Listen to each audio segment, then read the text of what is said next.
Hello, everybody, and welcome into Perspectives. Again, the home edition. Glad you're with us today. Man, we got some folks I can't wait to introduce you to. First, I need to tell you there is some good news on this day regarding the pandemic. The numbers are actually going down in spite of the governor. So that's good news. File that in your hip pocket. We may hear more very, very soon. First up, I want to introduce you to a couple of guys. I'm telling you what, I'm thrilled to death to have them on the show, and they've got a lot to talk about here. Won't you say hello to Bud Ford and Jerry Broadway? Guys, hello. Good morning. How you doing, Sam? I'm all right for an old guy. Let me tell you folks at home what these two gentlemen have done. First of all, they're in radio, and we won't hold that against them because not only are they making a name for themselves, they're making a name for Oklahoma. Here's what happened. They've come together. They formed a team, as I understand it, Bud and Broadway, or is it Broadway and Bud? I'm going to go with Bud and Broadway. That's right. I never get top billing. Okay. It's in our contract, actually. And they are about to start broadcasting, if not already by the time you see this, on KVOO from 3 to 7 in the afternoon. And not only that, it's a syndicated program, meaning a whole lot of folk are going to see it across the country. Fellas, welcome. It's so good to have you here. Good to be here, man. And can I just say, your hair is fabulous. It is. I mean, dang, man. You are a pretty man. Well, thanks, fellas. You know, I preach on weekends. I could tell by the part. Yeah. Yeah, there you go. That's actually a bullet crease. I noticed behind you got that Roy Clark picture, and if you notice, Broadway has the Roy Clark head going on. Yeah. So I mean, there's a lot in common with the two. How did you guys? How did you get together?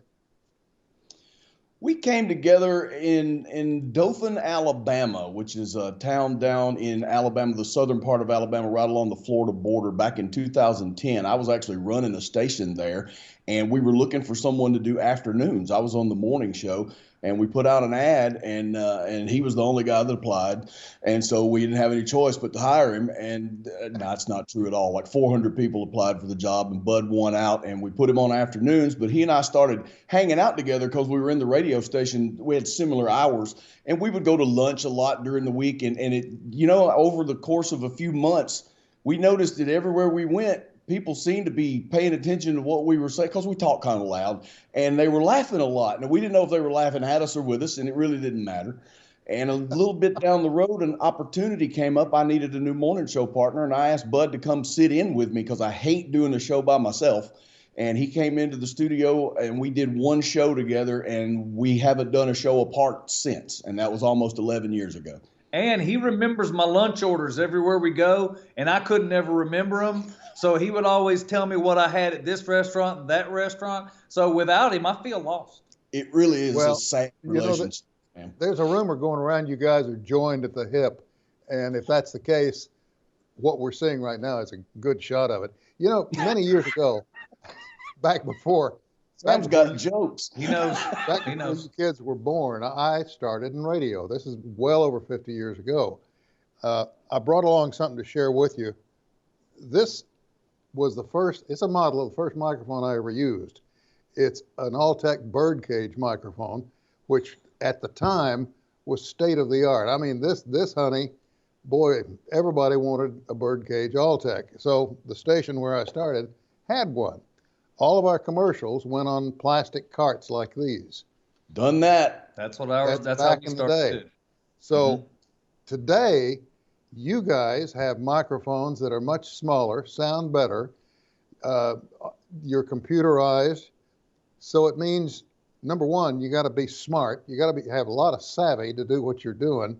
Number two, somehow you've got to interweave your personality into all that savvy. And number three, you've got to have a third brain going because you're dealing with one another, you're dealing with the technical side of it, and you're trying to be creative at the same time. How do you pull it off?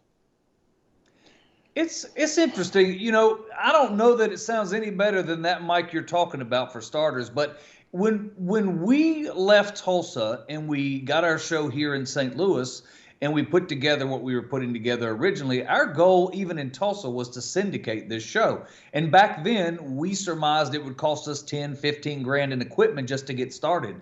We Sure. put this show together for less than $3,000 worth of equipment, and we're now on in 13 states and 20 radio stations. It's So amazing. to do all that and keep it all together, I really don't know how we do it, and some days I'm not sure we do.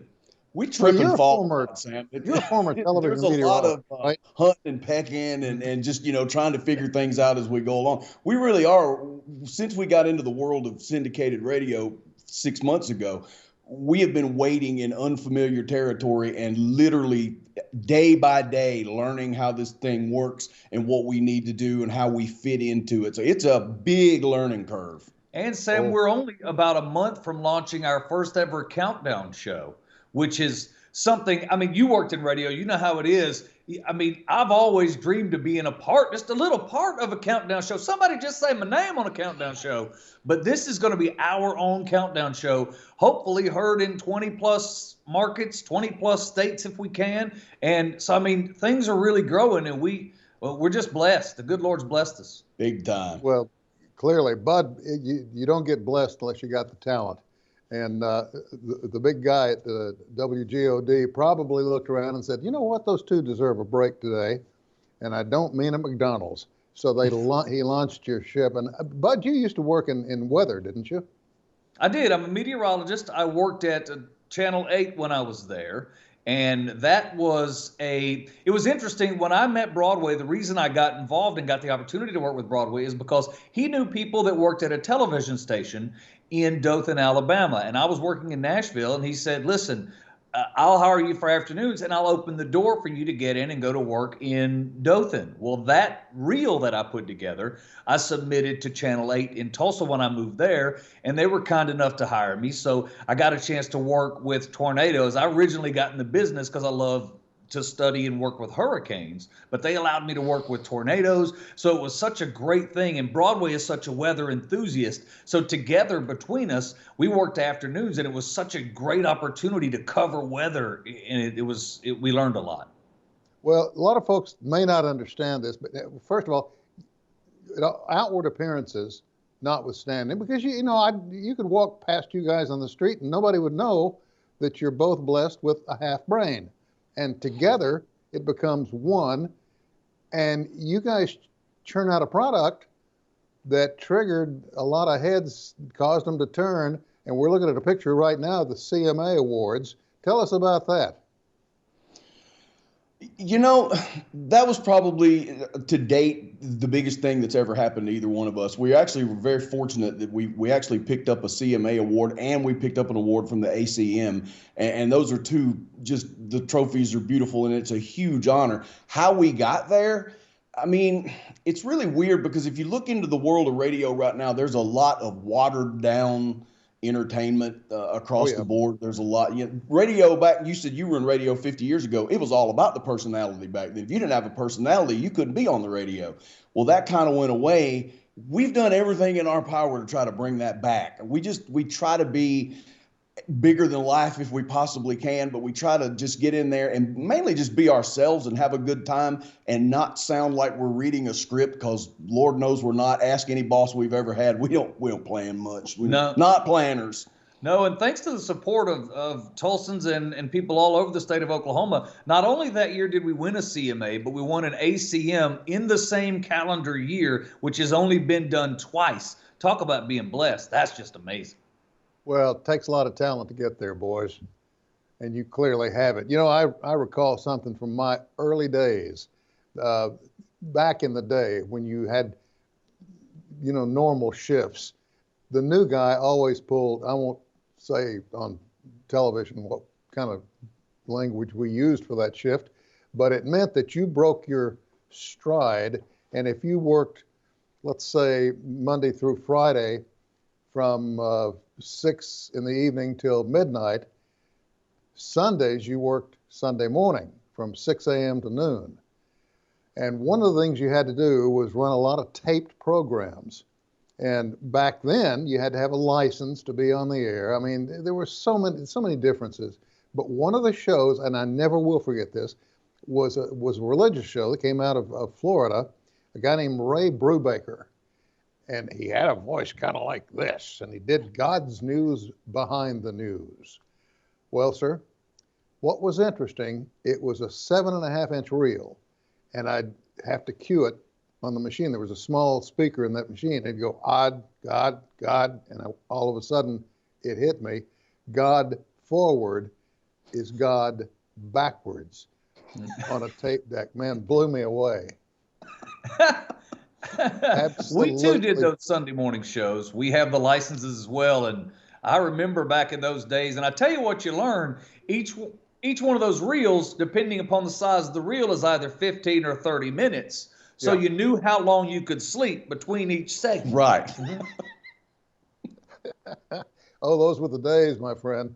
They really were. What? That's kind of a long gig, man. Working from 3 to 7. Is that a Monday through Friday show? Yes, the show that we're doing on 98.5 The Bull in Tulsa, we're on from 3 to 7 in the afternoons. Actually, Monday through Saturday now. They've added the Saturday. We do a best of show on the weekends, and that's airing from 3 to 7 on Saturdays as well. So it sounds like it's really not that much. By the time you put the music in and a few commercials here and there and some weather reports and things like that, it's not like we're on there talking nonstop for 4 hours. Because we tried that when we were out of work for a little while after the pandemic started. We did our show on YouTube every morning for a couple of months, and we had no music, we had no commercials, we had no weather. We just literally talked for 4 straight hours, and it didn't take long to figure out that that's not really for us. No, it proved the emperor's clothes were off. You run plumb out of things to talk about. Well, tell me something. I really would like to know, this is kind of an insider thing, but back in the day, you used to have to space your music. It would be slow, medium, fast, medium, slow was the order until you hit about 9 o'clock at night. Then you went top 10. Has that changed? It varies from station to station. Every program director has a different methodology for how they want to schedule their music. I don't think the tempo is really, am I right there? I don't think the tempo is really that big of a deal anymore, especially in country music, because we don't have a lot of ballads anymore. Yeah, the last work that we were doing, and Broadway and I are both programmers from way on back. I was programming in Nashville. He's programmed all over. I mean, it's the thing about it is we used to call them train wrecks. Rather than try to build medium, fast to fast, slow to medium, what you really wanted to do is if you had a slow record in that 15-minute period, you wanted to run your fast song into your slow song so you get that train wreck. Otherwise, you would lull people to sleep to get them to pay attention to your format. That's what we were trying to do. But again, that's in the art. And like Broadway was saying, it depends on the program director and how they view it. Well, I got to tell you, we are all looking forward to you guys hitting the airwaves again. Congratulations, and it is well deserved. So much about you guys has already, hit the street. When folks found out you were coming, you could see heads turn and say, "Really?" So I think you're gonna boost some numbers for a lot of folks. Again, tune them in. It's Bud Ford and Jerry Broadway, and boys, welcome to town. Thank you, Sam. We appreciate you. Pleasure being on your show, man. You're a legend. When you get to be old enough, that's what they call you. Hey, listen, thank you. We'll see you down the road. We're going to take a short break. We'll be back with more right after this.